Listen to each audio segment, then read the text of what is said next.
All right, Hotep, everybody. How's everybody doing today? Hotep, hey, this is Michael Imhotep, founder of the African History Network, host of the African History Network show. I'm a talk show host, researcher, lecture writer, and historian. So it is Tuesday, August 30th, 2022, and we are live. So I want to come on and deal with this topic here, dealing with 1619 and August 20th, 1619. Because August 20th, 2022 was the 403rd year anniversary of August 20th, 1619, when 20 and odd Africans were brought into Point Comfort in Virginia. And they were on the White Lion pirate ship.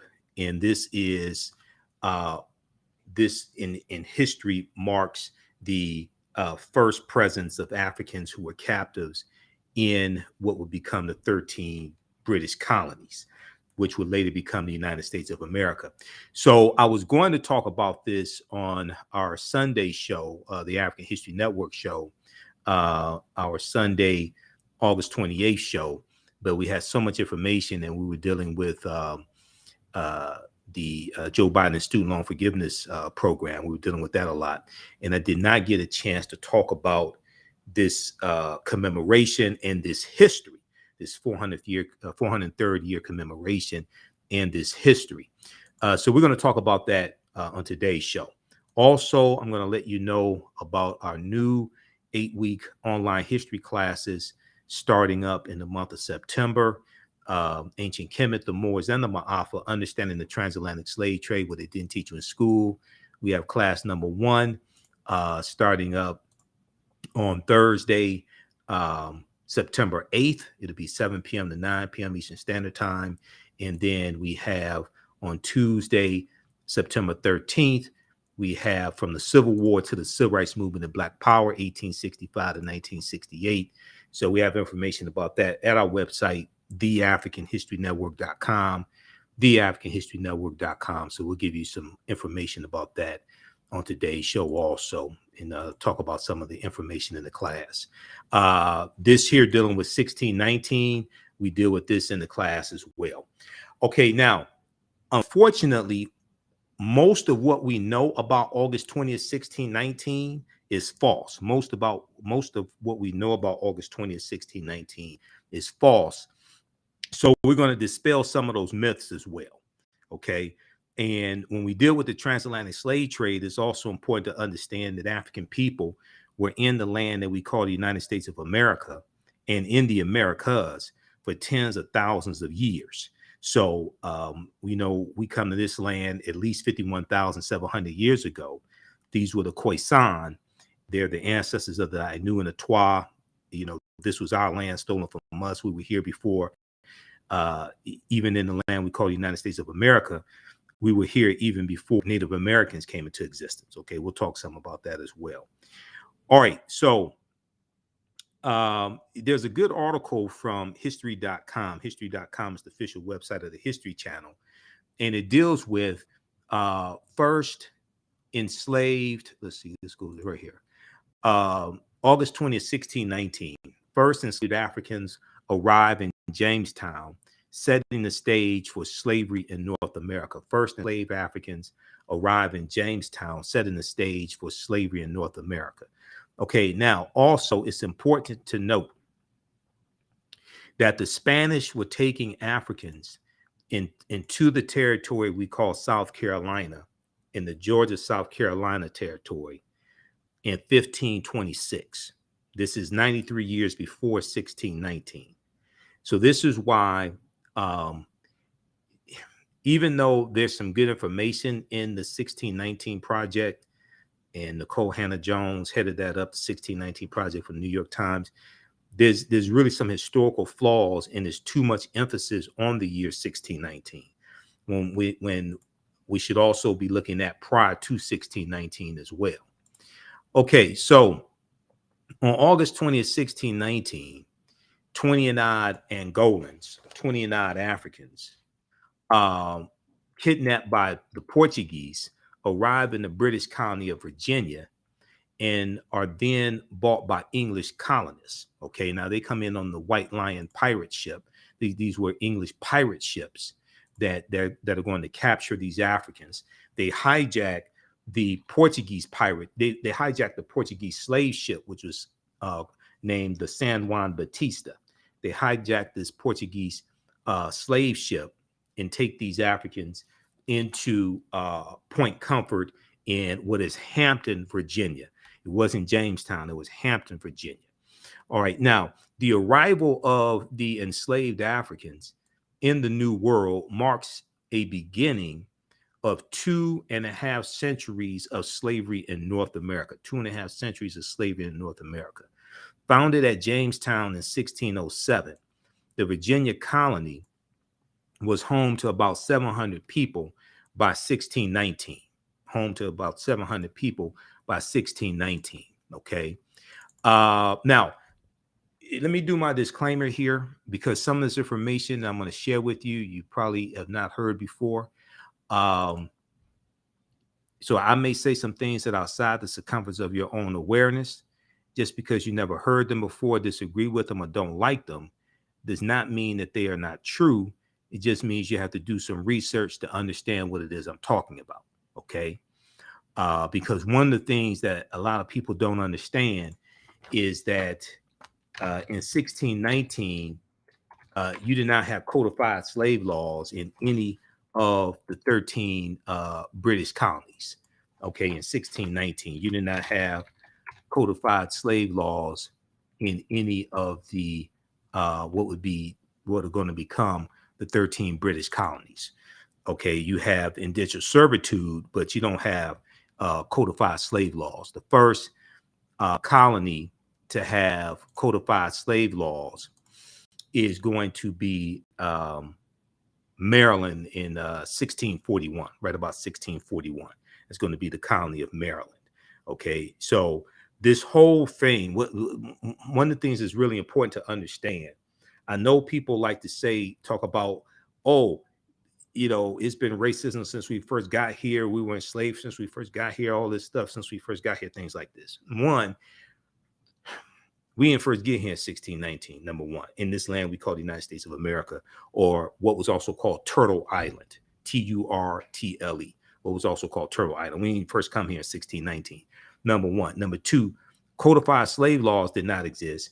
Three, slavery evolves in these 13 British colonies over time. It didn't exist when these 29 Africans first arrived. Slavery evolved over time. Okay, these colonies really weren't designed. They really weren't founded to have slavery, because if they were founded to have slavery, they would have had it prior to this, because they already were dealing with slavery in England. Okay, they already were involved in the transatlantic slave trade in England going back to 1562 and Sir John Hawkins. So if they wanted to have it in the 13 British colonies, they would have already had it. All right, so the first enslaved Africans to arrive in Virginia disembarked at Point Comfort. Disembarked at Point Comfort in what is today known as Fort Monroe. Fort Monroe at Point Comfort. Back at this time in 1619, it was actually Hampton, Virginia, not Jamestown, Virginia. Most of their names, as well as the exact number who remained at Point Comfort, have been lost to history, but much is known about their journey. Much is known about their journey. Okay, and I want to pull up. I want to see if I could pull up a.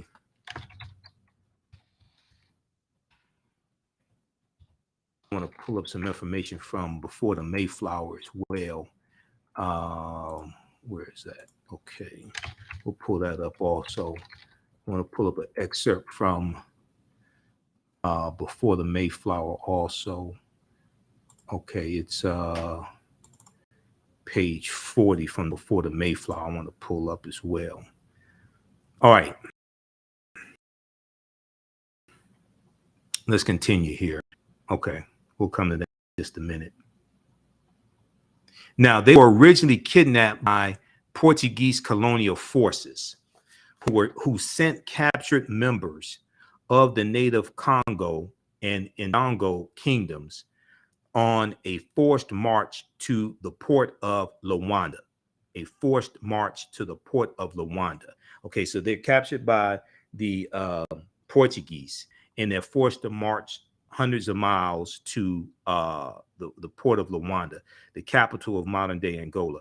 From there, they were ordered on the ship called the San Juan Batista, which set sail for Veracruz. They were going to the Gulf of Mexico. Okay, they were actually going to the Gulf of Mexico. So they set sail for Veracruz in the colony of New Spain, because this would have been Spanish territory. Now, as quite common, about 150 of the 350 captives aboard the ship died during the crossing. Then, as it approached its destination, the ship was attacked by two privateer ships, the White Lion and the Treasurer. So these were two English pirate ships, the White Lion and the Treasurer. Okay. And the White Lion and the Treasurer are going to hijack the San Juan Batista, which was a Portuguese slave ship, and they're going to kidnap about 60 of these Africans and put them on two English pirate ships called the White Lion and the Treasurer. Now, it was the White Lion pirate ship which docked at Virginia Colonies Point Comfort. So if you go to Virginia, if you read about it, you read about Point Comfort in Virginia. And at the time, that was in Hampton, Virginia. Okay. And they traded some of the prisoners for food, water, supplies, things like this on August 20th, 1619. August 20th, 1619. At this time, codified slave laws don't exist in any of the 13 colonies. Okay. It's important for people to understand this, because the way the history actually evolves, the way the history actually happens is different than we think the history actually happens. Okay. For instance, if we look at this right here, this is from page 40 Before the Mayflower by Lerone Bennett Jr. And then if you take my online history classes, we have a new class starting up Thursday, September 8th. Okay, 2022, 7 p.m. Eastern Standard Time. Ancient Kemet, the Moors, and the Ma'afa, Understanding the Transatlantic Slave Trade, what they didn't teach you in school. We break down a lot of this information, go deep into it. Okay, so we'll give you the information so you can register for the class. If we look at this here, and I don't know how well you can see this, but this is from page 40 of Before the Mayflower by Lerone Bennett Jr. He says, of all, let's see, we can blow this up some. Of all the improbable aspects of this situation, the oddest to modern blacks and whites is that white people did not seem to know that they were white. White people did not seem to know that they were white. I was trying to see if I can blow this up for you. I thought I had this. I want to check another source for this. I thought I had this in a PDF when I scanned it. I have to check. But what he's talking about here is, this is chapter 2 of Before the Mayflower by Lerone Bennett Jr. And what he's talking about is when these in the early 1600s, when Europeans come to this land, okay, the term white, in generally speaking, was not used for Europeans. They were called Christians or called English or Englishmen, okay? And African people were not referred to as Negro or Negroes. They were referred to as Moors, Blackamoors, Nagars, and Nagars in the early 1600s in these British colonies, okay? So if we look at this here, let's see here, okay. He says that of all the improbable aspects of this situation, the oddest to modern blacks and whites is that white people did not seem to know that they were white. It also appears from surviving evidence that the first white colonists had no concept of themselves as white. the legal documents identified whites as Englishmen and or Christians, Christians. The word white, with its burden of arrogance and biological pride, developed late in the 1600s or the 17th century, as a direct result of slavery and the organized debasement of blacks. The same point can be made from the other side of the line. For a long time in colonial America, there was no legal name to focus white anxiety.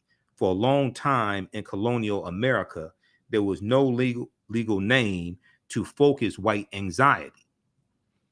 The first blacks were called blackamoors, Moors, Negers, Negers, and Negars, Negars. The word negro, a Spanish and Portuguese term for black, did not come into general use in Virginia until the latter part of the century.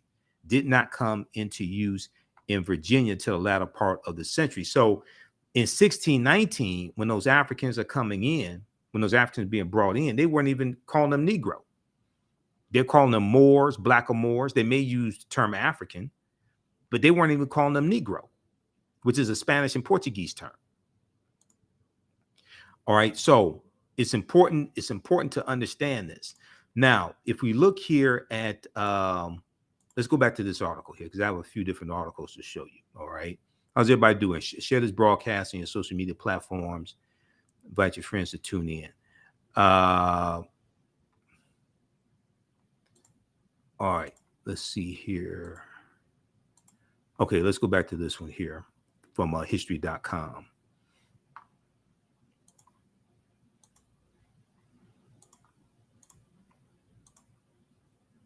All right. So scholars note that the arrivals were technically sold as indentured servants. Scholars note that so they're talking about these 29 Africans from Angola were technically sold as indentured servants, and they were believed to be the Kimbundu speaking Africans of present-day Angola. Okay, would have been the kingdom of Ndongo, Ndongo.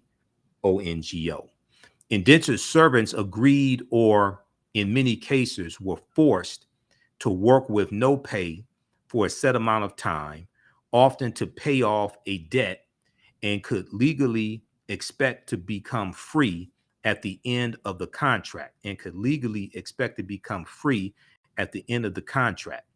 Many Europeans who arrived in the Americas came as indentured servants. Okay, so they'll work for 5 to 7 years. They'd be free. They would be given tools, many cases land, sometimes money, different things like this. Okay, they would learn a skill. They become an apprentice, learn a skill during that 5 to 7 years, something like that.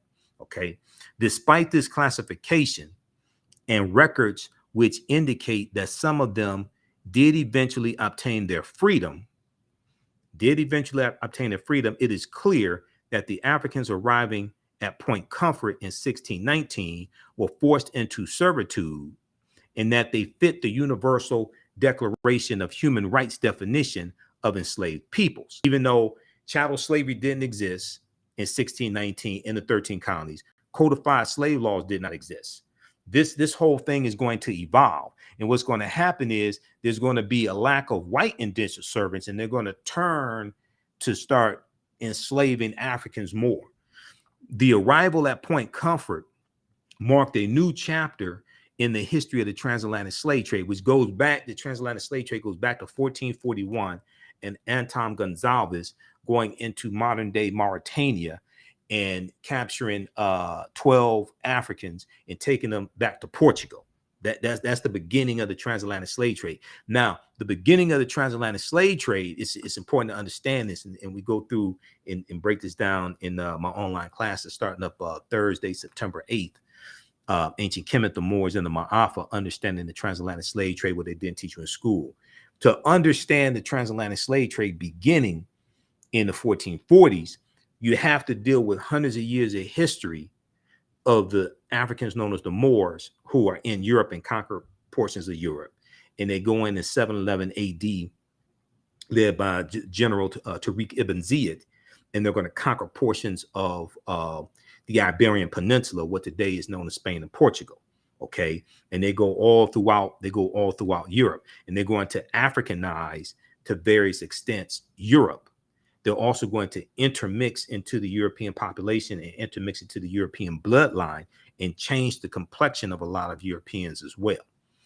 Okay, so the arrival at Point Comfort marked a new chapter in the history of the transatlantic slave trade, which began in the early 1500s and continued into the mid 1800s. Okay, so the transatlantic slave trade goes back to the mid 1400s. It didn't start in the early 1500s. Now you will see some maps that start the transatlantic slave trade about 1518, and that deals with King Charles V, also known as King Charles I of Spain, signing the Asiento de Negro. And the Asiento de Negro was a license that the Spanish crown gave to slave trading nations, and gave to other nations and slave traders to provide African slaves in the Spanish colonies. Okay, that's the Asiento de Negro. So some sources that you look at dealing with the transatlantic slave trade, they will start when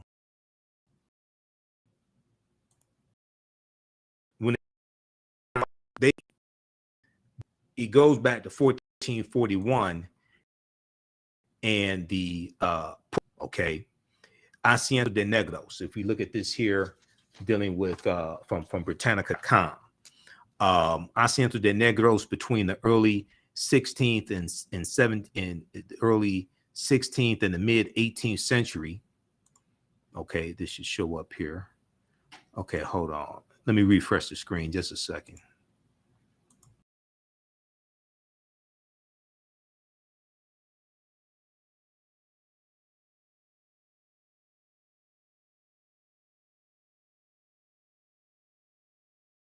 Okay, so when I change the screen, it should show up.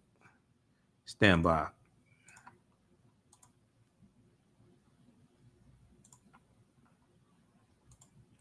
Asiento de Negros. Okay, so the Asiento is going to be signed by King Charles V, also known as King Charles I of Spain, and is going to drastically increase the spread of the transatlantic slave trade. Okay, this is going to be 1518. Asiento de Negros between the 16th and mid 18th century, an agreement between the Spanish crown, private person, or another sovereign power, like another country, by which the latter was granted a monopoly applying African slaves for the Spanish colonies in the Americas. So and what the Asiento does is they capture these Africans and they take them directly to the destination, as opposed to stopping in Spain first and then going to their final destination. So it speeds up the delivery of African captives. It speeds up that delivery, and it causes the transatlantic slave trade to really spread. Okay, so how many people have never heard of the Asiento de Negros before? Now, the contractor, the asentista, the contractor, agreed to pay a certain amount of money to the Spanish crown for the monopoly, and to deliver a stipulated number, and to deliver a stipulated number of male and female slaves for sale in the American markets. The first such contractor was a Genoese company that in 1517 agreed to supply 1,000 African slaves over an 8-year period. 1,000 Africans over an 8-year period. In 1528, an agreement was reached with a German firm to supply 4,000 Africans. For its monopoly, the German firm paid 20,000 ducats annually to the Spanish crown. Each African slave was sold at a price not exceeding 45 ducats. Until the 18th century, individual Spaniards, as well as subjects of Portugal, France, and Great Britain, entered into such contracts, these asientos. In spite of heavy taxation, government interference, and unsettled trade conditions, all of which greatly curtailed the profitability of asientos, foreigners nevertheless sought them because they provided the chance to share in the lucrative Spanish-American trade, and especially to acquire some of the gold and silver bullion produced by the slave trade, and to acquire some of the gold and silver bullion produced by you're talking about the African slave trade. The last and most notable asiento was that granted to the British South Sea Company, because these Europeans are organizing themselves into slave trading companies. The British, the Royal Company, the Dutch East India Company, different things like this. They're organizing themselves into slave trading companies financed by the royalty, financed by people with wealth and power, oftentimes backed by banks, oftentimes backed by European banks. Okay, the last and most notable asiento was that granted by the British Sea Company in 1713 by a provision in the Treaty of Utrecht. The contract entitled the company to send 4,800 African slaves to Spanish America annually for 30 years, contracted them to send 4,800 African slaves to Spanish America, to the Spanish American colonies annually for 30 years, and to send one ship each year to engage in general trade. Okay, so check out the rest of this. Okay, but this is the asiento. When we go through, one of the things we do in the class, we go through and we look at this history chronologically. And the asiento is something that drastically causes the transatlantic slave trade to spread. Okay, it causes the transatlantic slave trade to spread quickly, increases the need for African slave labor. Okay, so all of this has a ripple effect. All right, let's go back. I want to go back to this other piece here from history.com. Okay, I'm going to post the information here. You can register for the new online class that we have. It starts up Thursday, September 8th. Ancient Kemet, the Moors, and the Ma'afa, understanding the transatlantic slave trade, what they didn't teach you in school. We get deep into this history. I do a PowerPoint presentation. We have book references, articles, video clips, everything. We have the link here in the thread of the broadcast. Also, it's at our new website, TheAfricanHistoryNetwork.com, TheAfricanHistoryNetwork.com. We have the information there. We do the sessions live. All the sessions are archived and recorded. You can go back and watch them anytime. We also have a bundle pack. You get both classes for $130.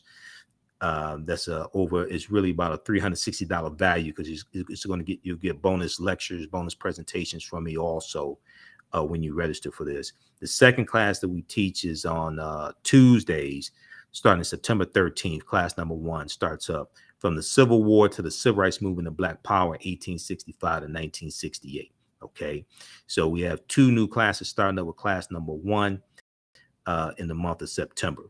All right, so we have the information right on the homepage of our website, TheAfricanHistoryNetwork.com, and here in the thread of the broadcast also. And we do the sessions live. All the sessions are archived and recorded. You can go back and watch them anytime. So a year from now, 2 years from now, you can go back and watch the entire course. And here's the link for the bundle pack. So you get the bundle, you get both classes for $130. You can also use this information with your children. I would say the content is PG-13. Okay, and you can use it with your children. It's very engaging. It's very visual. We have video clips, everything. Okay, so the arrival at Point Comfort marked a new chapter in the history of the transatlantic slave trade, which didn't begin in the early 1500s. It goes back to 1441. It's important for us to understand that, and continued in the mid 1800s. Brazil is looked at as the last country to abolish the transatlantic slave trade, 1888. Cuba abolishes it in 1886. Okay. Now, the transatlantic slave trade uprooted roughly 12 million Africans, depositing 5 million in Brazil. Most of them are taken into South America. Okay.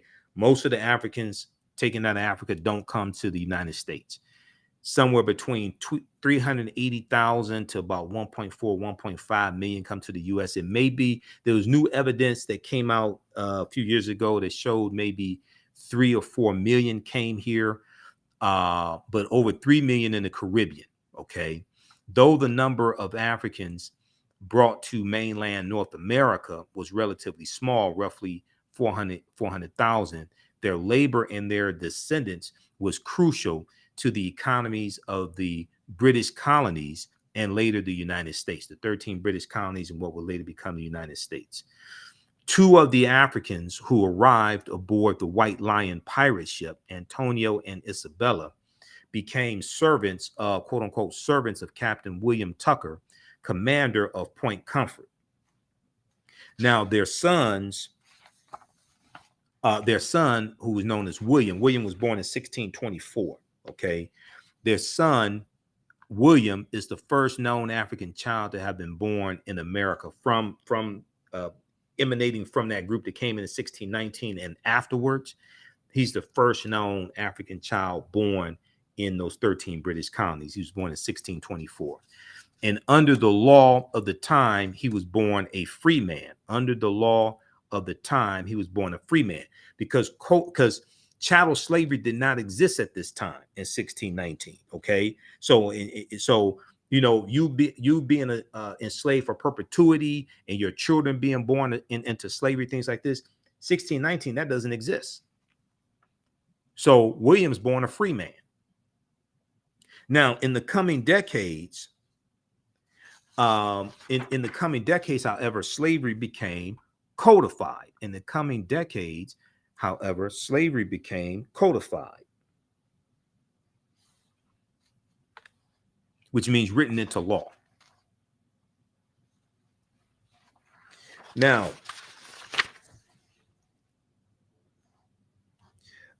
servants of African origin were oftentimes forced into continue working after the end of their contract. So they were indentured servant. Okay. They were oftentimes forced to stay in that status after their contract ended. And in 1640, a Virginia court sentenced a rebellious servant named John Punch to lifetime slavery. With fewer indentured servants arriving from England, a racial caste system developed, and African servants were increasingly held for life. So Africans who went into indentured servitude, and there are going to be some cases of African people coming from England voluntarily entering into indentured servitude, and then after they serve out their servitude, they acquire land, things like this. You're going to have some cases of people of African descent who go on to acquire white indentured servants also, and they may own African indentured servants and have white indentured servants as well. If you read chapter 2 of Before the Mayflower by Lerone Bennett Jr., he breaks all this down in chapter 2. Now, in 1662, a Virginia court ruled that children born to enslaved mothers were property of the mother's owner. Okay, in 1662, a Virginia court ruled that children born to enslaved mothers were the property of the mother's owner. So they're formulating. We go through and we see how all these laws get formulated. Now it's important to understand different colonies are going to have different laws, and these laws evolve in different colonies at different times. So just because you have a law in the colony of Maryland does not mean it's the same. If they pass a law in the colony of Maryland, it doesn't mean that it gets passed in all the or it applies to all the other colonies at the same time. Each individual colony has to pass their individual laws. So as cash crops like tobacco, cotton, and sugar became pillars of the colonial economy, slavery became its engine. As these cash crops, the increase for demand of these cash crops, and keep in mind, they're setting up these colonies, they're generating all these cash crops, also sending some of them to England so England can sell them as well and sell them to other countries also. As cash crops like tobacco, cotton, and sugar became pillars of the colonial economy, slavery became its engine. Though the slave trade, the international transatlantic slave trade, was outlawed in 1807, and we break this down in the class and deal with how what that's based upon. That goes back to the Philadelphia Convention of 1787 and them debating about outlawing the international transatlantic slave trade. And the international transatlantic slave trade deals with bringing Africans into the country to enslave them. That's the international transatlantic slave trade. That's going to be outlawed by Congress March 2nd, 1807. Okay, March 2nd, 1807. The international transatlantic slave trade is abolished. And that ties to Article 1, Section 9, Clause 1 of the U.S. Constitution, which helps to lay the legal foundation for reparations. We don't understand the U.S. Constitution. A lot of our people don't read, so they just spout nonsense like, we're supposed to get reparations because our ancestors worked for free. Okay, well, when you study the laws at the time, it was legal not to pay them. It was legal to enslave them. You go back and you look at the Virginia slave codes of 1705. It was legal to slave them. They passed laws that made it legal to enslave them and not pay them. So why are you arguing reparations for what was done that was legal when we should be arguing reparations for what was done that was illegal and violated federal law? Because when the transatlantic slave trade was abolished, 1807, the law goes into effect January 1st, 1808. They kept bringing Africans into this country, violating federal law.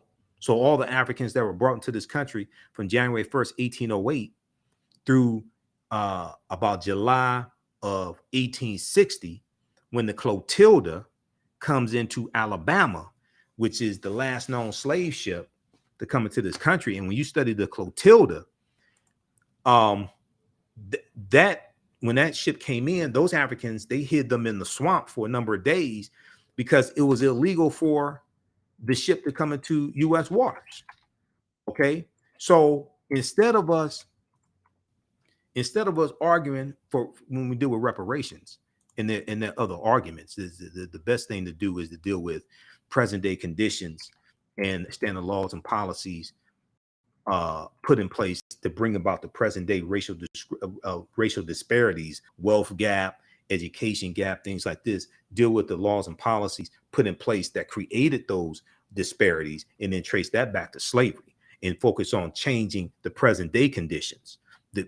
Deal with the laws and policies that are still in place that now distribute wealth, power, and resources. Okay, as opposed to just a focus on chattel slavery, which ended 157 years ago. And all the last of the former slaves died in the 1950s. We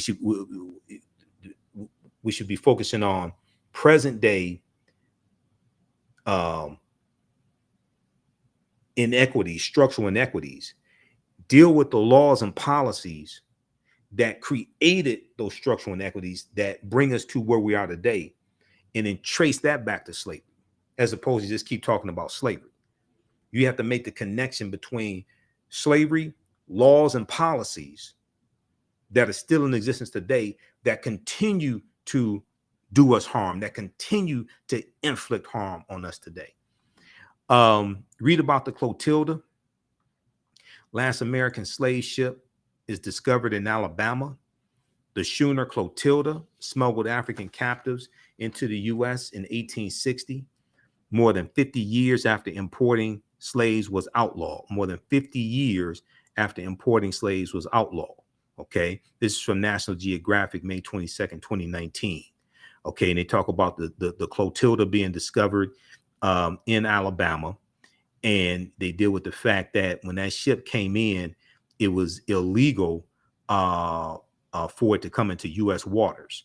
Okay, the captives who arrived aboard Clotilda were the last of an estimated 389,000 Africans delivered into bondage in mainland America from the early 1600s to 1860. Okay, this is some of what they found when they discovered the ship. Marine archaeologists recovered nails, spikes, and bolts, B-O-L-T-S, used to secure the ship's beams and planking made of hand-forged iron. Such fasteners were common in schooners built in Mobile, Alabama in the mid-19th century. Okay, so read this article here dealing with it. There's a lot more out, a lot more articles also. We know that Zora Neale Hurston, the great author Zora Neale Hurston, she was an anthropologist also. She interviewed Cudjoe Lewis. Cudjoe Lewis, at the time in 1927, he was thought to be the last living survivor of those Africans on the Clotilda slave ships. Another one who was discovered afterwards, Radoshi, I think is her name, Radoshi. She was also on that ship, and she outlived Cudjoe Lewis. But Zora Neale Hurston interviewed Cudjoe Lewis for it was her last manuscript. It went unpublished for decades. It was finally published in 2018. It was called Barracoon. Okay, her book Barracoon, finally published in 2018, includes Cudjoe Lewis's telling of the harrowing voyage aboard the Clotilda. All right, and then when you study the Clotilda, the reason why those Africans were captured is because and brought to this country is because of a bet. This white man named Timothy Mayer, M-E-A-H-E-R, Timothy Mayer, he was a wealthy Mobile, Alabama landowner and shipbuilder. He allegedly wagered several northern businessmen $1,000 that he could smuggle a cargo of Africans into Mobile, Alabama, under the nose of federal officials, because it was illegal. Okay, this is what I'm saying. Instead of arguing what was done that was legal and making an argument for reparations, because you need to make sure you're making a legal argument, because if the bill passes and gets signed into law, when it gets challenged in court, you have to make sure that it does not violate the U.S. Constitution. Otherwise, it will get overturned in the federal courts, federal district court, federal court of appeals, U.S. Supreme Court. And the courts rule that something is legal or illegal based upon its constitutionality, whether it falls within the U.S. Constitution, so it's determined as legal, or whether it's determined unconstitutional, like the Dobbs lawsuit coming out of Mississippi that basically strikes down Roe versus Wade, okay, and leaves it up to the states. So it takes away the constitutional protections for abortion when it comes to women, constitutional protection of abortions that they've had for 50 years. It takes away that constitutional right, leaves it up to the states, so the states can pass laws to abolish it. All right, so it's something that's determined unconstitutional. It's not protected by the Constitution or violates the Constitution. So you have to make sure your legal argument for reparations is based upon law and falls within the Constitution. Okay, well, the reason why the transatlantic slave trade, the international transatlantic slave trade, was abolished May 2nd, 1807, why that bill passed Congress May 2nd, 1807, it goes into January 1st, 1808. Okay. And it becomes federal law. So here they're violating when the Clotilda comes in 1860, it's illegal to bring Africans into this country. It's a violation of federal law. That court cases of white men who were caught bringing Africans into the country, and they're prosecuted. And then one of the biggest cases is the U.S. Supreme Court case, the U.S. versus the Amistad, 1841. That's why those Africans were set free, Joseph St. Q and those other Africans on the Amistad slave ship, because when that ship came into the U.S., it was illegal for Africans to be brought to the country to be enslaved. That's why they were set free. It also violated international treaties also, because the U.S. entered into international treaties along with Great Britain in 1808. Great Britain entered into it in 1807. U.S. enters into those international treaties in 1808 to abolish the international transatlantic slave trade, because there's a number of European nations that entered into those international treaties also. Okay, so Timothy Mayer allegedly wagered several northern businessmen $1,000 that he could smuggle a cargo of Africans into Mobile, Alabama, under the nose of federal officials. Importing African slaves into the United States had been illegal since 1808. Once again, when we make legal arguments for reparations, because if you're not making legal arguments, I don't know what you're doing. Because if you're not making legal arguments, it'll get overturned. If somehow it does pass, it's going to be overturned in court. Okay, so when we make legal arguments for reparations, why are we arguing for reparations for what was done that was legal? Why wouldn't we argue for what was done that was illegal and violates federal law and overwhelming evidence in court cases to back up your legal argument? But you have to understand this history and law in the first place to be able to make these legal arguments. Importing African slaves into the United States had been illegal since 1808, and Southern plantation owners had seen prices in the domestic slave trade skyrocket. Many, including Timothy Mayer, were advocating for reopening the slave trade, okay, to drive down the prices. In 1860, Clotilda smuggled West African captives into the U.S. Routes and dates are taken from the account of the ship's captain, William Foster. Okay, so they give a breakdown here. All right, so read the rest of this here.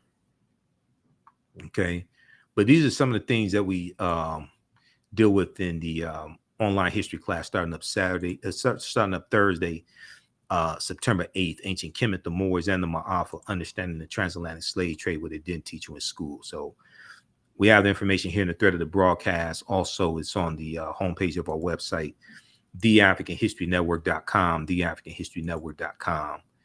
And we get deep into this history. It's an 8-week online history class. We do a PowerPoint presentation. We have book references, articles, video clips, and deal with thousands of years of history, what leads up to the transatlantic slave trade taking place. Okay, so the 1860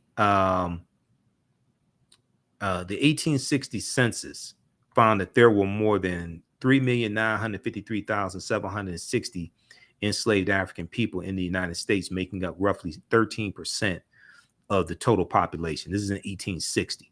All right. Okay, now, so that's just a little background information there. Now, if we look at this,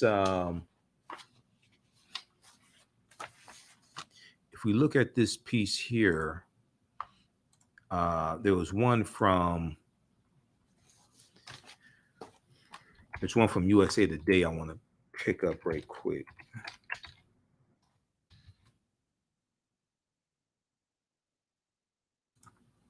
There's a good article from USA Today that what's the name of that article?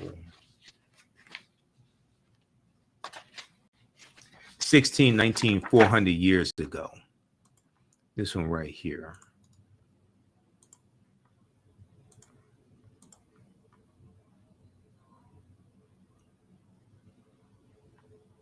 Hold on. Okay. So there's a good article from USA Today that I want to go to.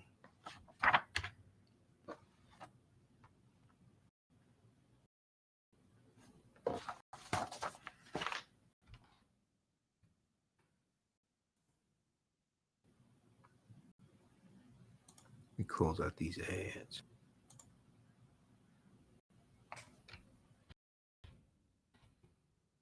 All right. Name of this article: 1619, 400 years ago, a ship in Virginia bearing human cargo.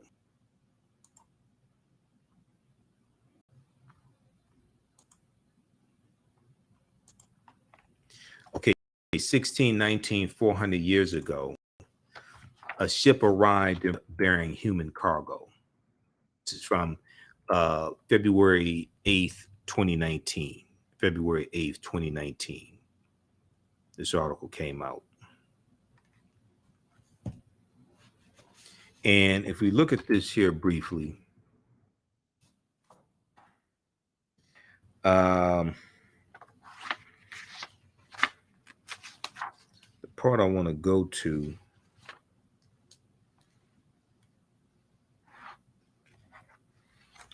is, okay, they mentioned Lerone Bennett Jr. here also. They talk about the San Juan Batista, the pirate ship. There were 147 Africans on board, docked near what is now Veracruz, Mexico.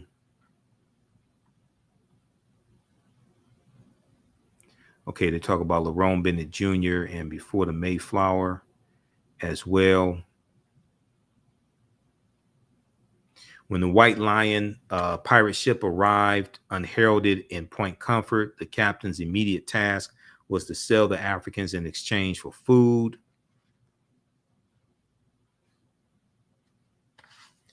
There was a part in here.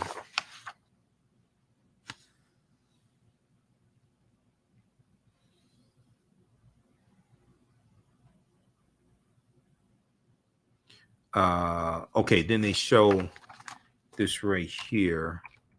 Okay, now this is an example here. They talk about the transatlantic slave trade, and they start in 1501. From about 1501 to 1875, Africans seized by slave traders on the continent were taken not only to the United States,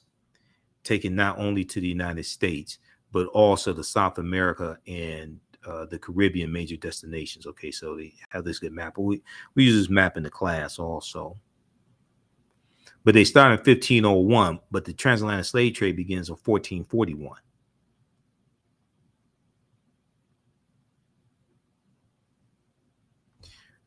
All right, now there's a part I wanted to look for here.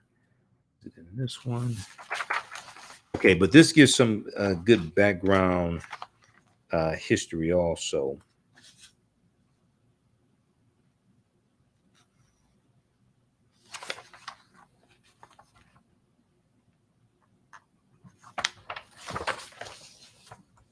It concludes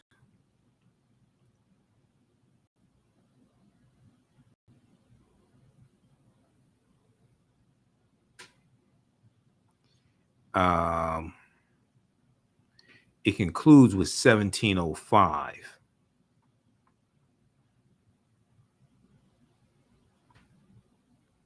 Where is it? Right here.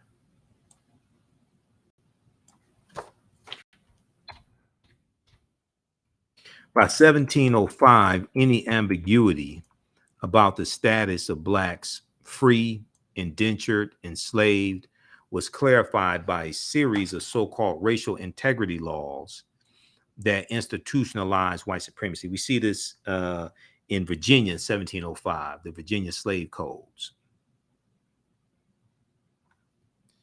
Okay, so check out this article here. There was a another one to look at. 1619, 400 years ago, a ship arrived in Virginia bearing human cargo. That's from USA Today.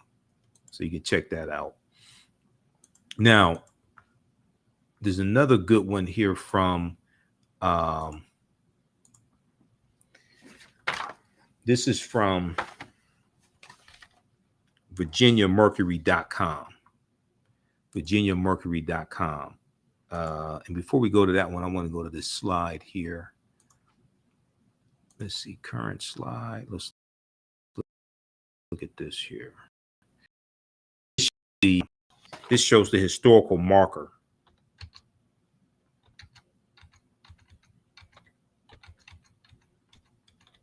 It shows the historical marker that's at Point Comfort in Virginia.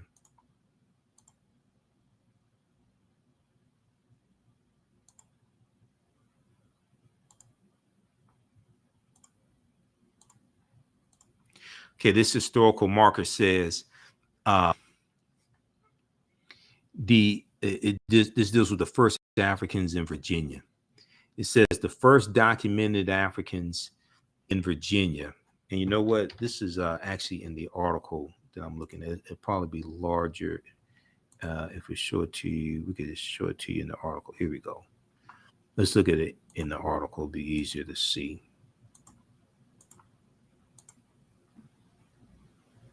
Okay, first Africans in Virginia.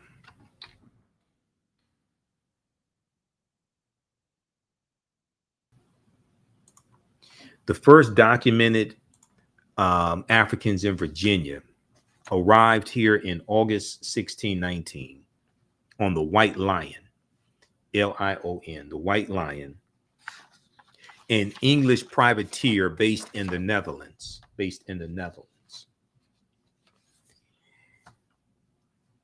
Colonial officials traded food for these 20 and odd Africans who had been captured from a Portuguese slave ship. Among present-day Hampton's earliest African residents were Anthony and Isabella.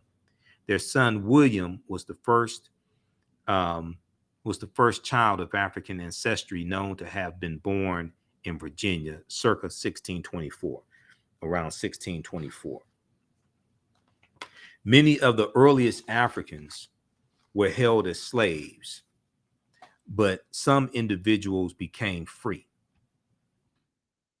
Many of the earliest Africans were held as slaves, but some individuals became free. A legal framework for hereditary lifelong slavery in Virginia evolved during the 1600s. The United States abolished slavery in 1865. So in Virginia, as well as the other colonies, once again, 1619, Codified Slave Laws didn't exist. Chattel slavery didn't exist. You being enslaved for perpetuity didn't exist. Your children being born into slavery didn't exist. This is why William was born in 1624. When he was born free. That whole framework didn't exist in 1619, 1620, 1624. It's going to evolve over a period of time. So this is from the Department of Historic Resources, 2015. This is at Virginia. This is at Point Comfort in Virginia. Okay, so this is a really good article here, and I use this in my lectures, things like this. This piece here, much of what we've been told about Virginia's 1619 first Africans is wrong. Much of what we've been told about Virginia's 1619 first Africans is wrong. Now, this is from August 11, 2019. So it was a few days before August 20th, 2019, when we had that 400th year commemoration. Okay, and this is by Rex Springston for VirginiaMercury.com. So they talk about, says you might have heard about the commemoration taking place later this month. They cite PBS NewsHour. What PBS NewsHour said August 1st, 2019, 400 years ago this month, the first African slaves arrived in North America on what on a ship landing at the Jamestown colony in what is today Virginia. Okay, this is PBS NewsHour, August 1st, 2019. Now that 1619 event, and then now the BBC July 31st, 2019 said that 1619 event, quote, the first documented arrival of enslaved Africans in an area that would go on to become part of the United States. That's how the BBC phrased it. The trader-in-chief, Benedict Donald Trump, speaking July 30th, 2019 in Jamestown, Virginia, he said, quote, it was the beginning of a barbaric trade of human lives. Okay, I'm sure somebody wrote that for him because he doesn't talk like that. Well, okay, so it so the article goes on to say, well, no, historians say the barbaric institution of slavery surely damaged millions of Black lives or African lives, but those first did not happen. And the ship bearing those 1619 African captives did not arrive at Jamestown, It was Hampton, Virginia. And the African arrivals, and the African arrivals were slaves, not indentured servants, and so on. Okay, now it's disputed because codified slave laws did not exist in 1619. So based upon the laws in Virginia, they weren't slaves. They were put into indentured servitude. I've looked at numerous sources on this, by the way. Quote, there's a good deal of misinformation that swirls around the first Africans question and everything even vaguely relating to it, said Melvin Patrick Ely, a College of William and Mary historian. Now, Virginia is drawing, okay, we skip over that, blah, blah, blah. Okay, what happened? In late July or early August that year, historians say 2 English privateers, little more than private vessels, but operating with government sanction, okay, from the government of England, attacked an overcrowded Portuguese slave ship en route to Veracruz, Mexico, Veracruz in the Gulf of Mexico, and stole about 60 enslaved Africans or African captives. About 350 captives from West Central Africa had been crammed into the slavery. So they came from Angola, present day Angola. Now, in late August, one of the English ships, the White Lion, showed up at Point Comfort at the mouth of the James River in present-day Hampton, Virginia, not Jamestown, and sold perhaps 30 Africans desperately needed supplies. Was that the beginning of slavery in the New World? Okay.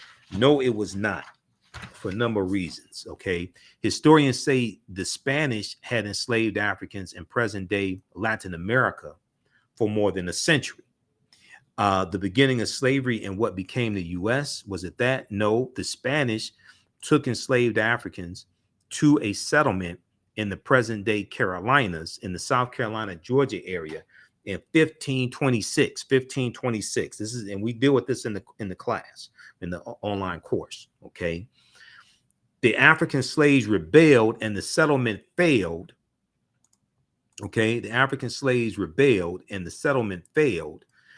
And it's believed they went off to live with Native Americans. There's about 100 of them. Okay, they're going to overthrow their oppressors.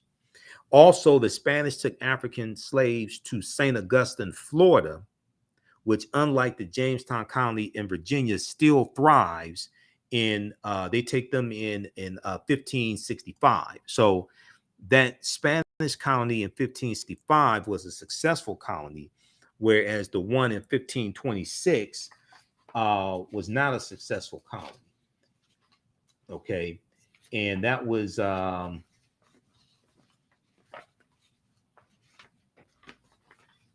one in 1526 Okay, there's a good article from Washington Post deals with this. We talked about that before. That colony that was discovered by Lucas Vasquez de Alon. There's a good article here. Let me see. Can we pull that one up? Yeah, this one right here from Washington Post.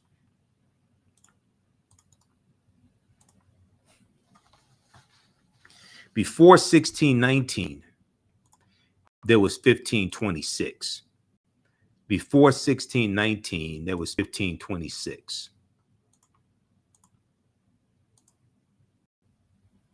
The mystery of the first enslaved Africans and what came to the United States.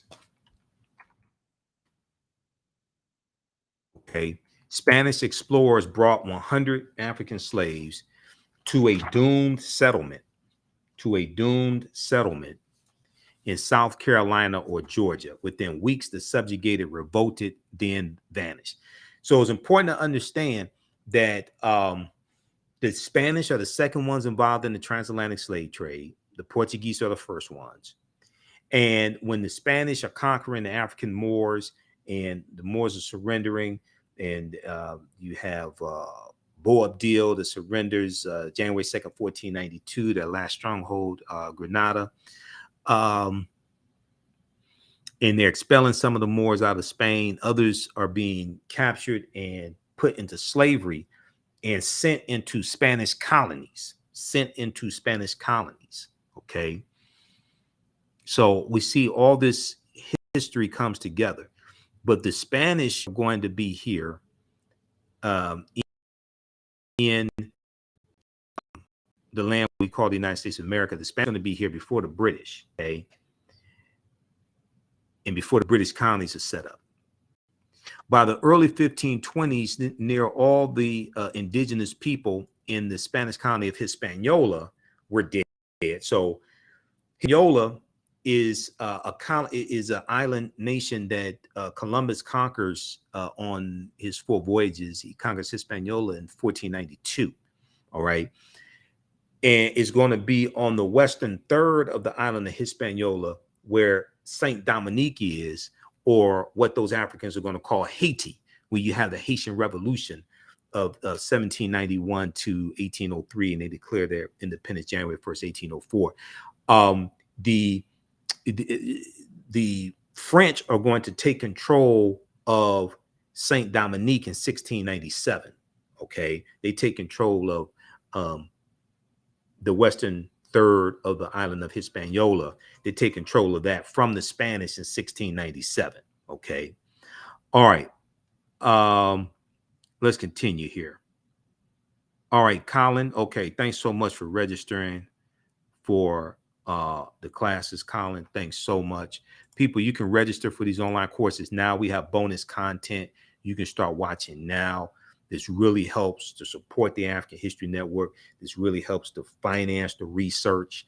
I don't have millionaires and billionaires that support us, things like this. So, I was on a call with Dave Anderson, who owns the owned the Empowerment Radio Network. That was when I used to do nasty syndicated radio. He was the owner of that. He's going to be on my show September 11th. We're going to do a show together, the African History Network show. But I talked to Dave because I got to trying to figure out how to keep the African History Network afloat, because it costs a lot of money to do all this. Okay, so when you register for these classes, that really helps. And we have the bundle pack. You can register individually for them, but we also have the bundle pack, so you can get a cost break. But if you want to register for both classes, we have them already discounted, $80. The class is regularly $130, on sale $80. As soon as you register, we have content that you can start watching right now. After you watch this broadcast, we have content you can start watching now. I'm going to be adding more content over the next couple of days leading up to the class. Okay, so you visit our website, TheAHNShow.com. Ancient Kemet, the Moors, and the Ma'afa, 8-week online class. There's going to be a ton of information that you learn. It's going to transform how you see history. You're never going to be the same after this. You're going to learn so much about our people. And you know what you do for yourself, what you do to yourself, what you allow the people to do to you and get away with is based upon what you think about yourself. The classes on sale $80, regularly $130. Class number 1 starts September 8th. It's going to be 7 p.m. to 9 p.m. Eastern Standard Time. Now, we do the sessions live. All the sessions will be archived and recorded. You can go back and watch it anytime. So even a year from now, 2 years from now, you can go back and watch the entire class. And then starting September 13th, Tuesday, September 13th, we have From the Civil War to the Civil Rights Movement and Black Power, 1865 to 1968. We have bonus content in this class also. This class here, we're going to start in 1803 with the Louisiana Purchase. And I create now both of these classes. I created the content. I created the curriculum for them. I've been studying history 30 years. I've been the host of the African History Network show for 12 years. I created the African History Network show. Which one is this? Okay, this is so these are the binders. This is some of the information. This is just some of the information because I have other I got other articles and things like this. So I'm putting all this stuff back into the binder. Okay, I'm putting it back into the binder. But this is the curriculum for ancient Kemet, the Moors, and the Ma'afa, understanding the transatlantic slave trade.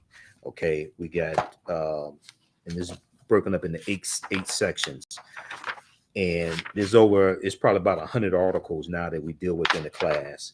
So it's going to be a ton of information that you're going to get. Some of these articles are articles from the class, okay?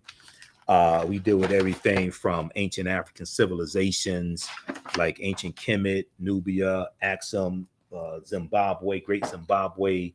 We deal with the Punic Wars. We deal with all that, a chronology of history, okay? But this second class here, now, understand the transatlantic slave trade. I've been teaching that since 2017, on and off since 2017. This second class I created in late 2021.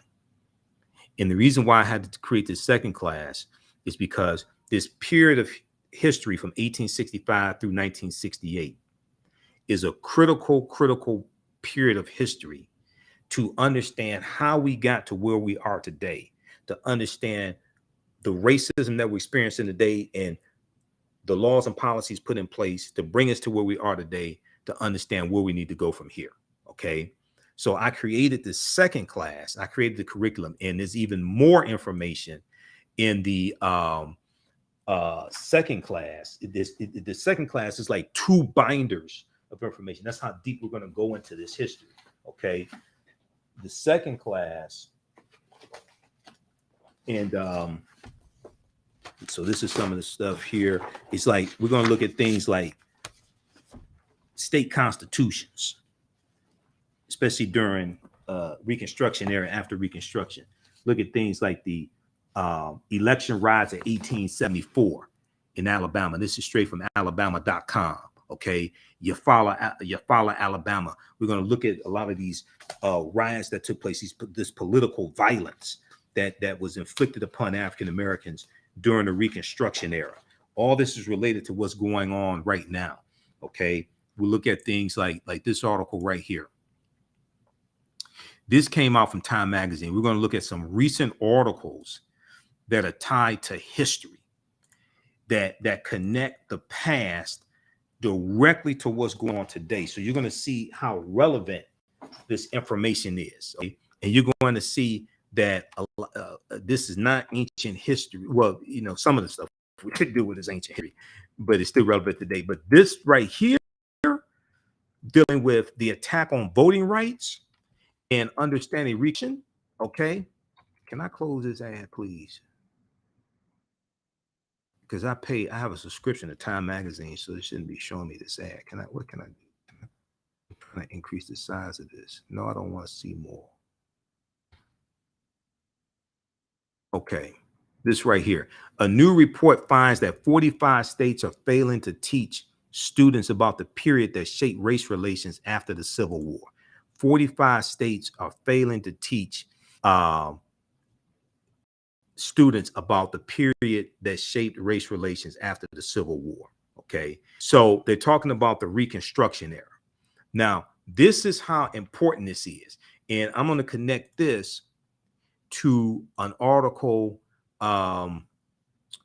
and we'll probably talk about it. Maybe this, I'm going to do a separate broadcast to deal with this article, because this is connected to things that I've talked about a number of times on the African History Network show. Okay. Well, if we look at this here look at this article.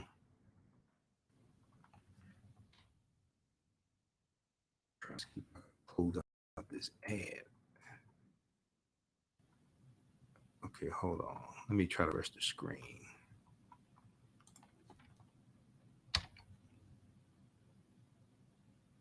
Okay, what this article does from Time Magazine, it connects the January 6, 2021 insurrection. It connects that the political violence that we saw in the January 6, 2021 insurrection. It connects that to the Reconstruction era. It connects that to the Reconstruction era. Now,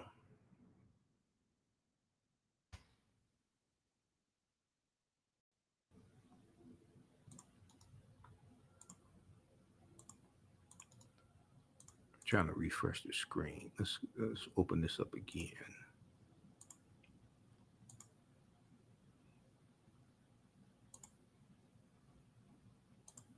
Okay, let's look at this here. Hold on. Let's open this up.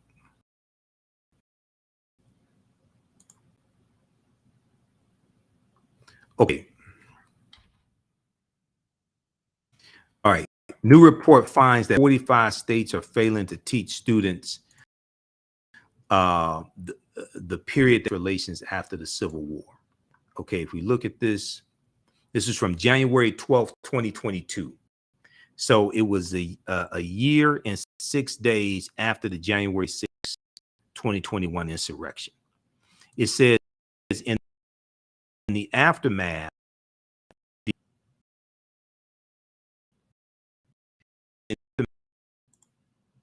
at the U.S. Capitol, many leading historians drew parallels between the violence and the Reconstruction era.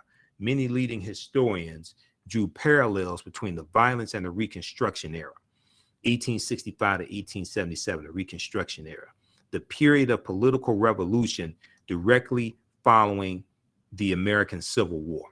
Now, quote, the events we saw reminded me very much of the Reconstruction era and the overthrow of Reconstruction. So those domestic terrorists that Donald Trump sent to the U.S. Capitol building, okay, and they're attacking police officers, they're yelling, hang Mike Pence, things like this. Historian Eric Foner, who's one of the top historians on the Reconstruction period, he's saying that the political violence that he saw on January 6, 2021 reminded him very much of the Reconstruction era and the overthrow of Reconstruction. He said, which was often accompanied or accomplished, I should say, by violent assaults on elected officials, The January 6, 2021 insurrection is directly related to the Civil War and the Reconstruction era, and the political violence that brought an end to Reconstruction. And this has to do with a fear of the browning of America, a fear that by the year 2043, white people will no longer be the majority population in this country. Now, some white people fear that. Some white people don't fear that. Okay, some white people don't fear that. I'm not saying all of them fear that. But this also deals with advancements African Americans are making. So we become targeted. We get targeted by the backlash.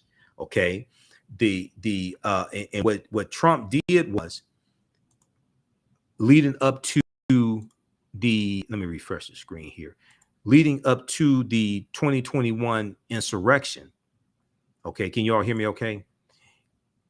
Leading up to the 2021 insurrection, his animal when it came to and recounting votes in certain cities. Okay, because they didn't ask to recount votes in cities or states that they won, generally speaking. Recounting votes in Detroit, Michigan, where I live. And I live about 4 minutes away from the TCF Center where they were counting votes. So I saw when the police had Woodward Avenue, which is the main street, they had Woodward Avenue blocked off because Trump supporters were out there, and they were causing problems. They were outside of the TCF Center. Some of them trying to get into the TCF Center to stop the count or see what's going on, things like that. He targeted Detroit, Atlanta, Georgia, Milwaukee, Wisconsin, and Philadelphia, Pennsylvania. And these are 4 cities that have high African-American populations. And he was saying they were cheating. He was calling for recounting of the votes. And Atlanta, it was in Fulton County, I think it was. They paid for a recount of the vote, and there was some other paid for a recount of the vote, things like this. They wanted to recount in Arizona. Biden picked up votes in Arizona after the recount. Okay, he racialized this. He targeted Lady Ruby. He targeted Ruby Freeman and her daughter Shay, who were poll workers. He targeted them in phone calls and in the call he had with Governor Brad Raffensperger, Secretary of State Raffensperger of Georgia. He targeted them in those calls. Rudy Giuliani targeted them as well. Said they were passing a flash drive to one another, and it was a ginger mint that Shay passed to her mother. Okay, so they get terrorized, right? So Trump, this goes back to what we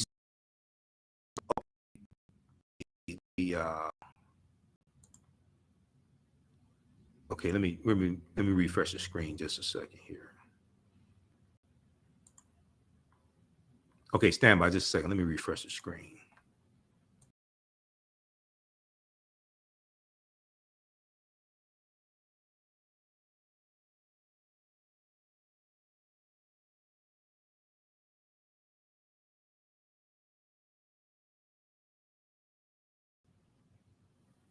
All right, we're back. Okay, so can you all hear me okay? Can you see me okay?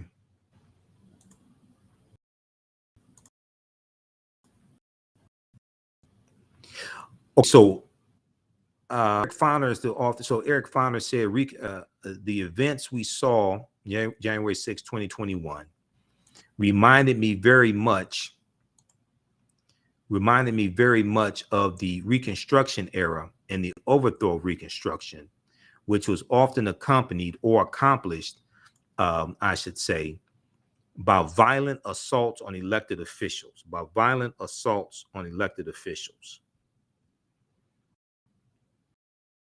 Now, Eric of the book Reconstruction, America's Unfinished Revolution, 1863 to 1877, he said this in the interview with the New Yorker magazine published a week after the January 6, 2021 insurrection. Now, scholars say studying the aftermath of the Civil War can help put in context many of the most seminal events in the U.S. in recent years, from the brutal murder of George Floyd by police in 2020, May 25th, 2020, to the voter suppression laws enacted after Black voters played a big role in helping Joe Biden and Kamala Harris be elected president and vice president in 2020. But despite the timeliness of the era in today's climate, many students in American schools will not get a full education on Reconstruction until they get to college. Many students in American schools will not get a full education on Reconstruction until they get to college. Problem is, many of them are not going to go to college. So when are they going to learn that history? And what's important for people to understand is that the policies that you support and who you vote for political office has a lot to do with your understanding of politics and your understanding of history. So if you have people that don't understand the history of Reconstruction in this country and what happens after Reconstruction, which is the Jim Crow era, in an era where you have a lot of these former Confederate states rewriting their state constitutions, passing, writing in the law, segregation laws, segregating public accommodations, segregating public transportation, imposing poll taxes, literacy tests, and felony disenfranchisement laws. Okay. All this is going to come after Reconstruction. So if they don't understand that history, they won't understand what's going on today. And you have to have laws and policies to put in place to address that history, to reverse these policies that are in place, to address those historical inequities. This is why understanding history is so important. Okay, so the article goes on to say, in social studies standards, let me go back to this here.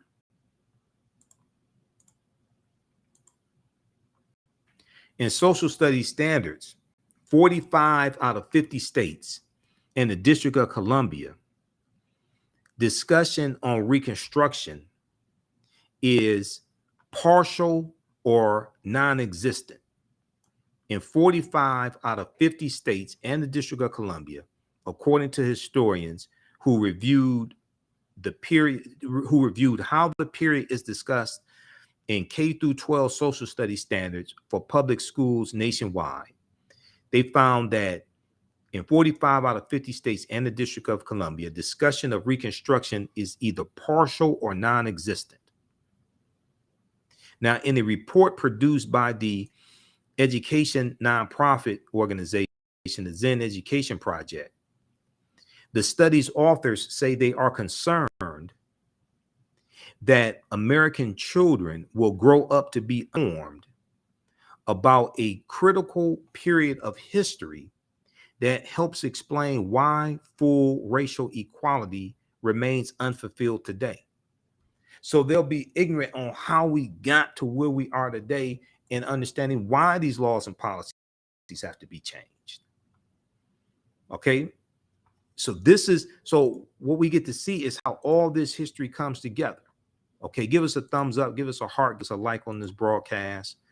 Once again, you can register for these online classes. We have them starting up Thursday, September 8th, 7 p.m. Eastern Standard Time. Ancient Kemet, the Moors, and the Ma'afa. Understanding the transatlantic slave trade, what they didn't teach you in school. Okay, and we have a bundle pack. You can register for the bundle pack as well. We have the information at our website, TheAHNShow.com, TheAHNShow.com, right on the homepage, and we'll post a link here for the bundle as well. Also, if you want to support the African History Network, $ the AHN Show through Cash App, $ the AHN Show through Cash App.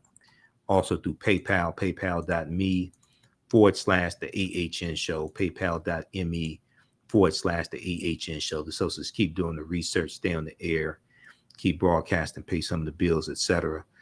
And when you do it through Cash App, we have the Cash App information right on the homepage of our website. When you do it through, when you go to our Cash App, it'll say Michael and show my picture there. Okay. Because there's some fake African History Network Cash App accounts out there. I'm still trying to get Cash App to shut down. Okay, so we have the information around the homepage of our website right here. This is our official Cash App account, $AHN Show, SHOW. When you go to it, it says Michael and shows my picture. We have a link here. There it takes you to the next page. Okay, right here. Okay, $ the AHN Show, SHOW. Because these other ones here are fake African History Network Cash App accounts, and then there's still a money from us using our logo, things like this. These right here. This one here is $ the AHN SHO. This one here is $ the AHNS. But then in their name, they put our tag $ the AHN SHOW. There, that's a fake account. This one right here did the same thing and used our logo. This is a fake account. So it's about 5 of them I've identified that are fake. They've been stealing money from us. Okay, so this is our only Cash App account. That's why I have the link here and takes you directly to it and it has the barcode. Okay. All right. This is the type of stuff I have to deal with. All the work I do, this is the type of stuff I have to deal with. All right. Okay, let's continue. So now this article right here, this deals with something that we talk about a lot in the second class, from the Civil War to the Civil Rights Movement and Black Power, 1865 to 1968. Now this came out. I want you to see how relevant and timely this is. This article came out August 26, 2022. August 26, 2022. Okay. This is from theguardian.com. And there are a few other articles out about this story as well. Mississippi's Jim Crow era felony voting law is constitutional, federal court rules. Mississippi's Jim Crow era felony voting law is constitutional, federal court rules. Law passed here. Law passed in 1890 was tailored to exclude the Negro, but appeals court says tweaks in 20th century, quote, cleansed discriminatory taint, end quote. This goes back to the Mississippi State Convention of 1890, where they rewrote the Mississippi State Constitution to impose poll taxes and literacy tests and felony disenfranchisement to suppress the African American vote, in a state where African Americans were the majority of the population. Okay. And what Mississippi did in 1890 became the Mississippi Plan, and it was copied by other southern states. Okay. The why you needed a Voting Rights Act of 1965 to strike down these laws that these former Confederate states put in place to get around the 15th Amendment. The reason why you needed a Voting Rights Act of 1965 is because of what happened in Mississippi in 1890. It's directly related. And most of our people don't understand this history. Okay. So if we look at this here briefly, there's an article by Sam Levine for theguardian.com. A Jim Crow era provision of the Mississippi State Constitution. It was section 241 of the Mississippi State Constitution. It was designed to disenfranchise African American voters. Is a Jim Crow era provision of the Mississippi Constitution designed to disenfranchise Black voters is constitutional, a federal appellate court ruled on Wednesday. Okay, so this was last week, Wednesday. That would have been Wednesday, August 24th. The case deals with the provision of the Mississippi State Constitution, section 241, that lays out specific crimes that cause its citizens to be permanently, to cause its citizens to permanently lose the right to vote. This deals with felony disenfranchisement. And if you get convicted of a felony, you can't vote. We're going to see this first start basically right around 1870, when the 15th Amendment is adopted and African American men get the right to vote. That's where we're really going to see them start with felony disenfranchisement. Then we're going to see it written into state constitutions. And this is designed to suppress the African American vote. Mississippi officials initially adopted the provision at a constitutional convention in 1890, choosing crimes such as theft, arson, embezzlement, and bigamy that they believed African Americans were more likely to commit. This is another strategy to get around the 15th Amendment of the U.S. Constitution that guaranteed the right to vote to African American men, because women don't get the right to vote until the 19th Amendment of 1920. Quote, we came here to exclude the Negro. We are to exclude the Negro, said the convention's president. Nothing short of this will answer. Now, the convention's president, his name was Solomon Saladin Calhoun, and he was a white county judge. We're going to come to that in just a minute here. A majority of judges on the U.S. Court of Appeals for the Fifth Circuit did not dispute that the original provision was racist and unconstitutional, but they said Mississippi had since cleansed the provision of its discriminatory taint.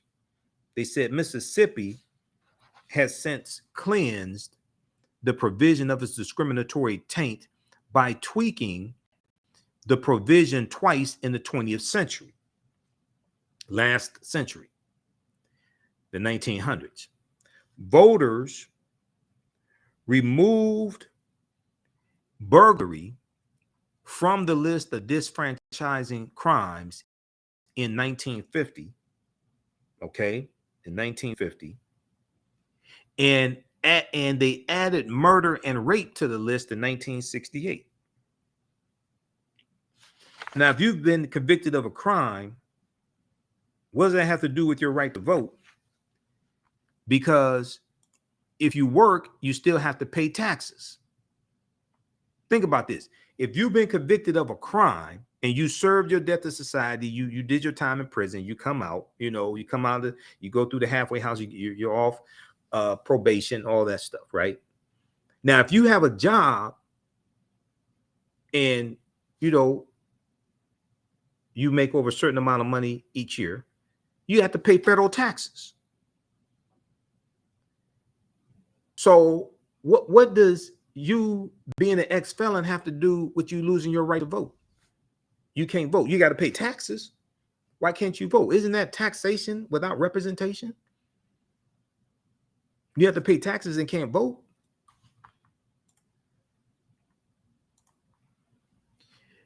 Quote, plaintiffs failed to, now this is the majority decision here on the court case from Mississippi. This was majority of judges of the U.S. Court of Appeals, Fifth Circuit, right? Okay. Quote, plaintiffs failed to meet their burden of showing that the current version of Section 241 of the Mississippi State Constitution was motivated by discriminatory intent. In addition, Mississippi has conclusively shown that any taint associated with Section 241 has been cured, end quote. Now, a majority of justices for the Fifth Circuit, one of the most conservative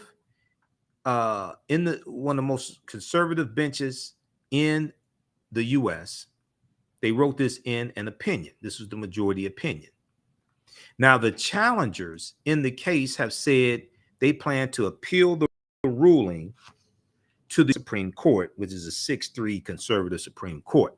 We'll see what happens there.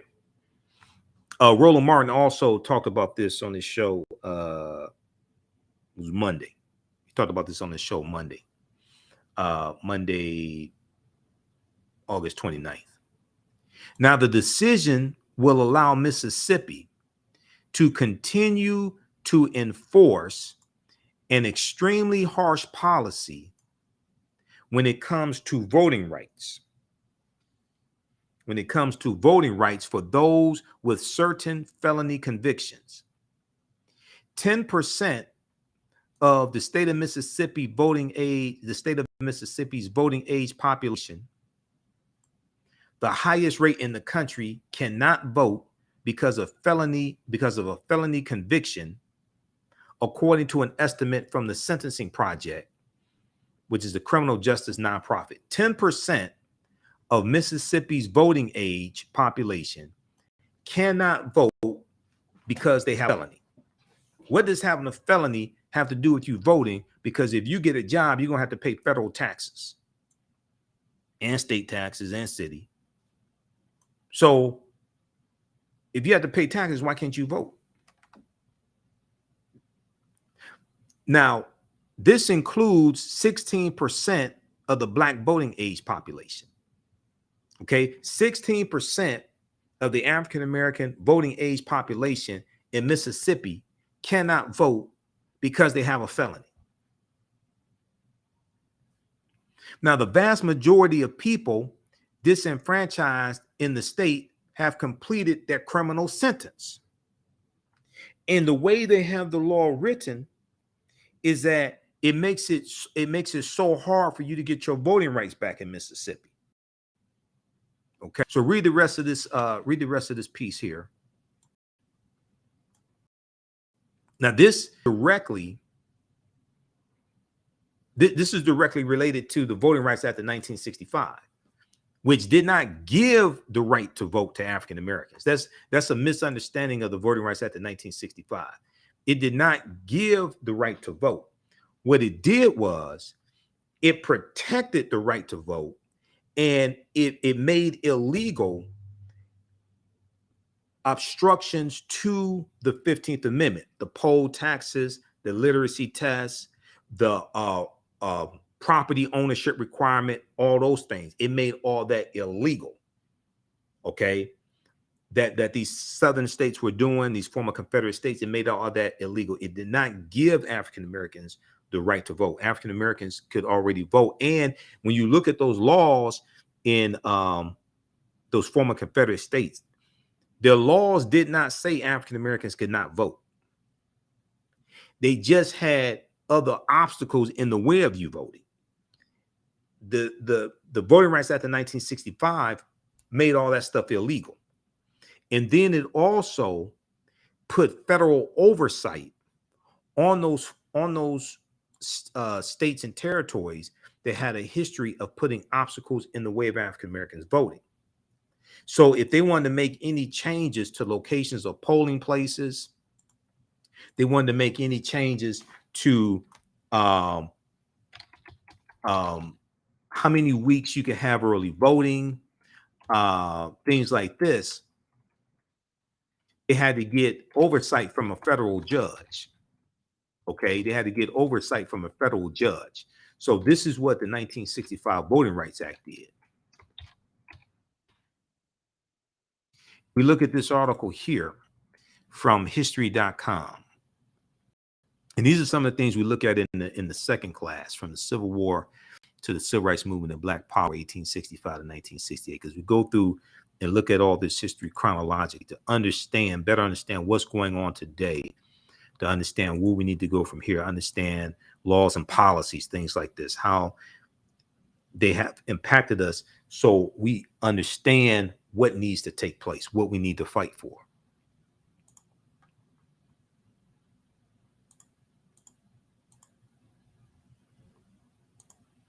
Okay, then right here is called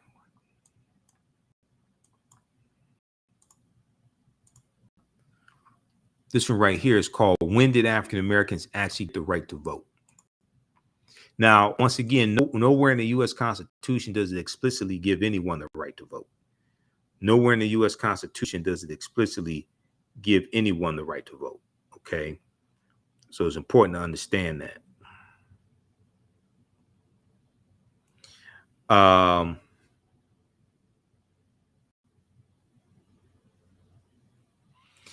In the immediate aftermath of the Civil War, we skip over some of this. Black Americans gained full rights citizenship. Okay, Reconstruction, presidential Reconstruction, and black codes.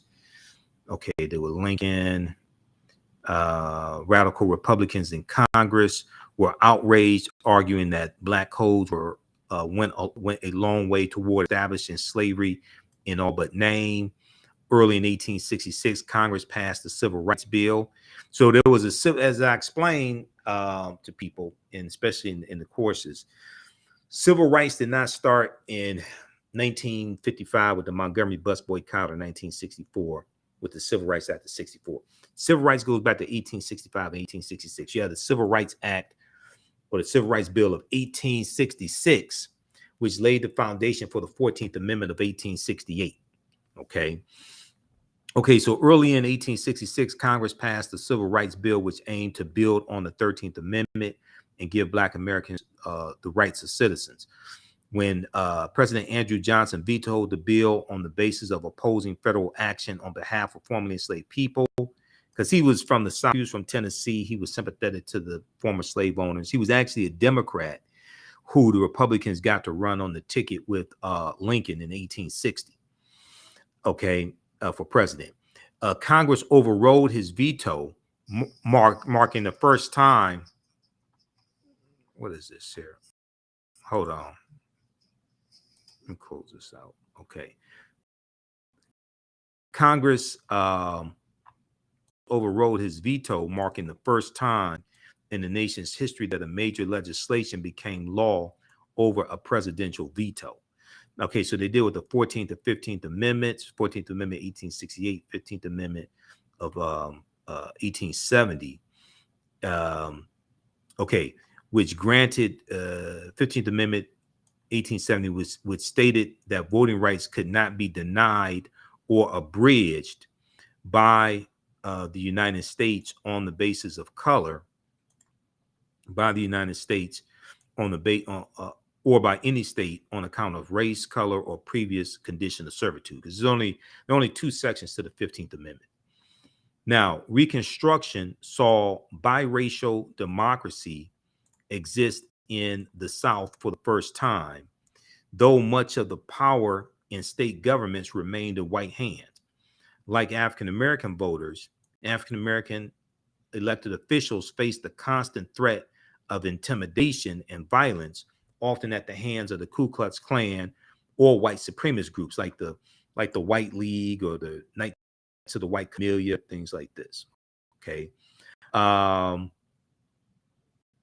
Disenfranchisement, including, so while the 15th Amendment barred voting rights discrimination on the basis of race, it left the door open for states to determine the specific qualifications for suffrage.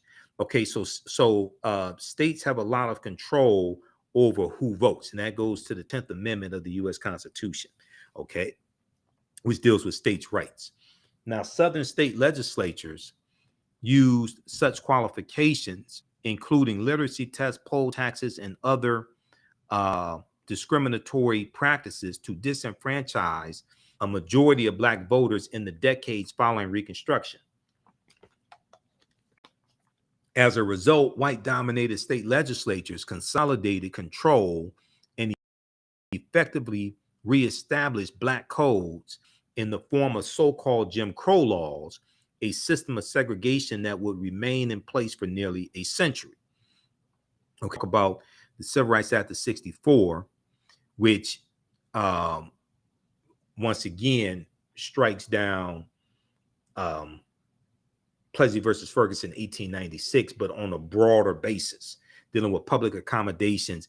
Also, it banned discriminating when it came to employment as well, based upon race or ethnicity. This 1964 Civil Rights Act, that a lot of people think that just had to do with public accommodations and sitting at white lunch counters. No, it didn't. It also dealt with economics as well. And the 1964 Civil Rights Act also created the Equal Employment Opportunity Commission, the EEOC, where we could file complaints and take action against discrimination when it came to discrimination, like on the job, things like this, or if we felt we were being discriminated against when it came to employment. Okay, now continued challenges to Black voting rights.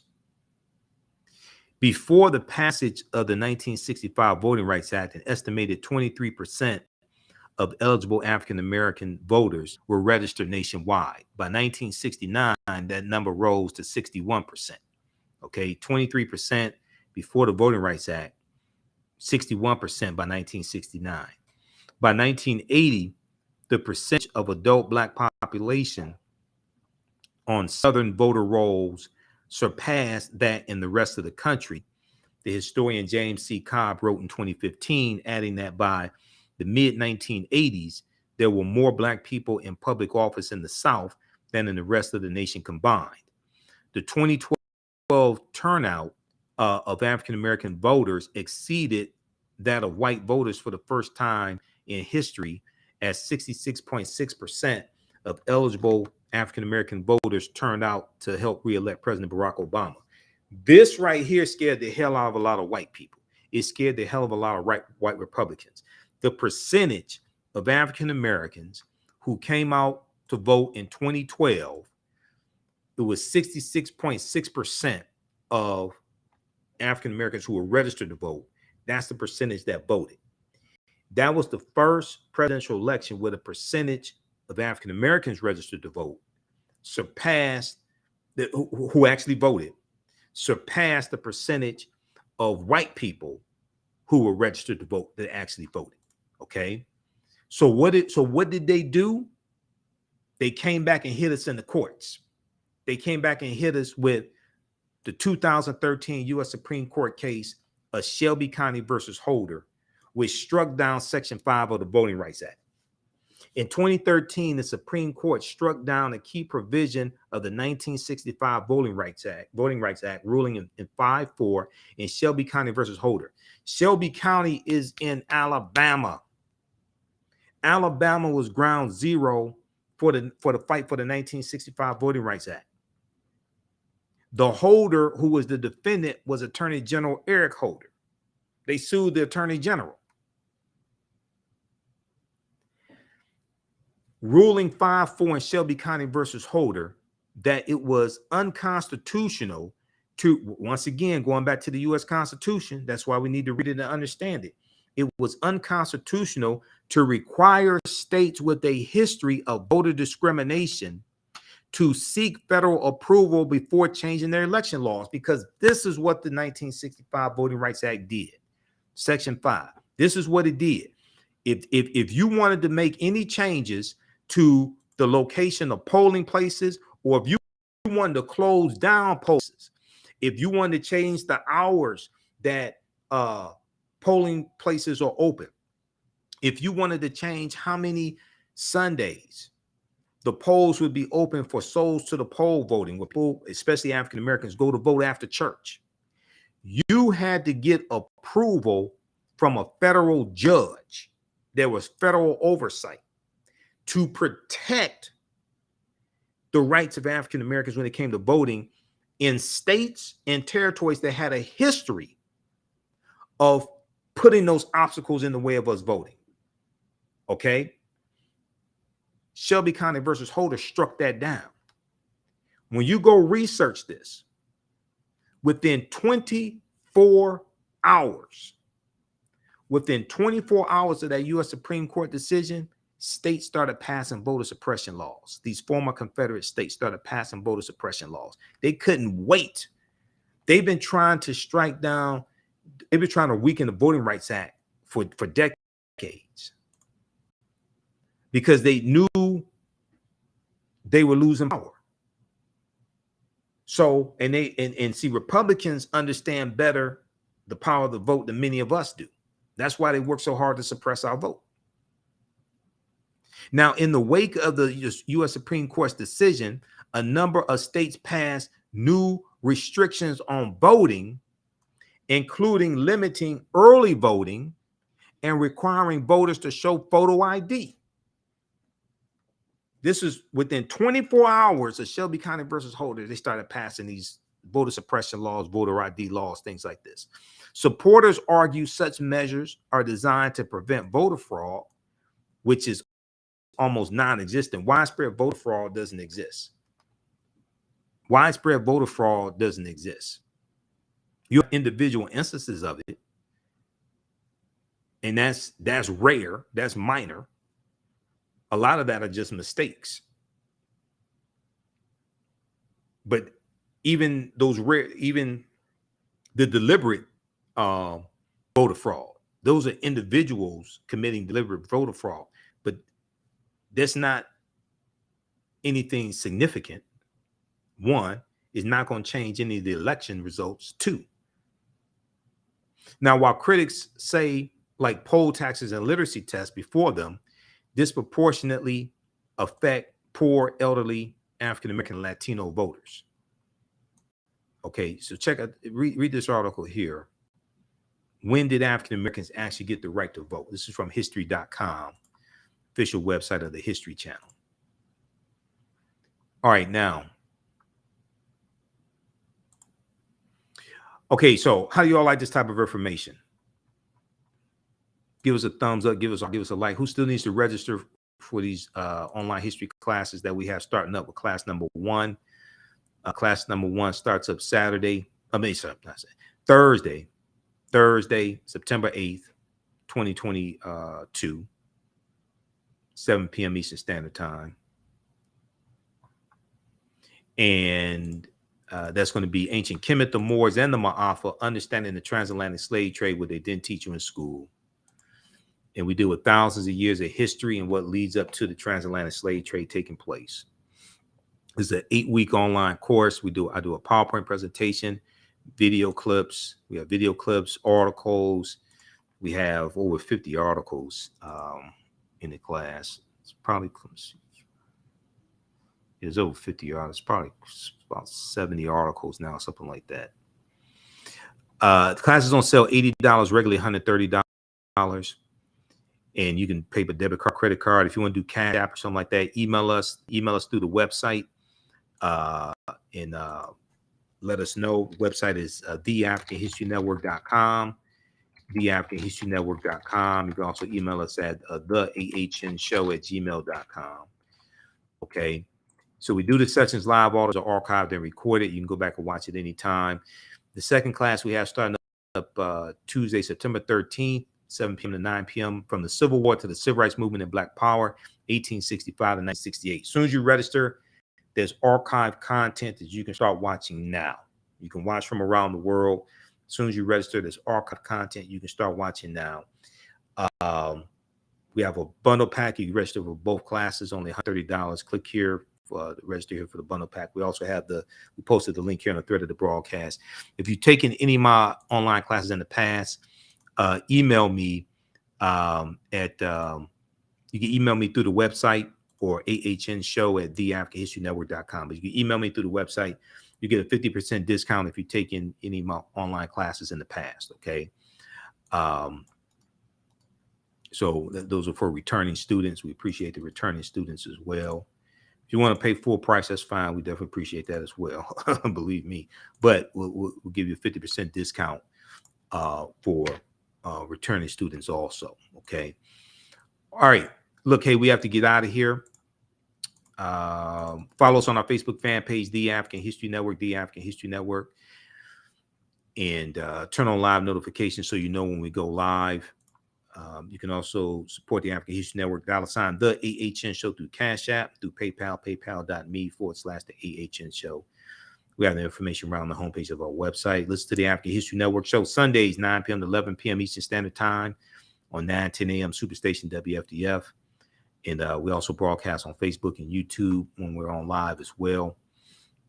We have audio podcasts of the shows also. You click right there on the homepage, click on listen to podcasts. We have audio podcasts there as well. Okay. And here is the link for the fall course bundle pack as well. Okay, so you can go ahead and register for these classes. You can use this information with your children also. Like I said, the information, content is, I would say, it's PG-13. I don't do a lot of cursing. It's not overly graphic, etc. It's very engaging. I do a PowerPoint presentation. We have book references, articles, video clips. So some of the slides that I showed, we actually use in the class. It is like about 150 slides, something like that, in the first class. Okay. All right. Look, we have to get out of here. Remember, at the African History Network, we focus on educating, empowering, and inspiring people of African descent throughout the diaspora and around the world. Right now, it's correct. Wrong behavior is not over till we win. Wakanda forever. We'll talk to you.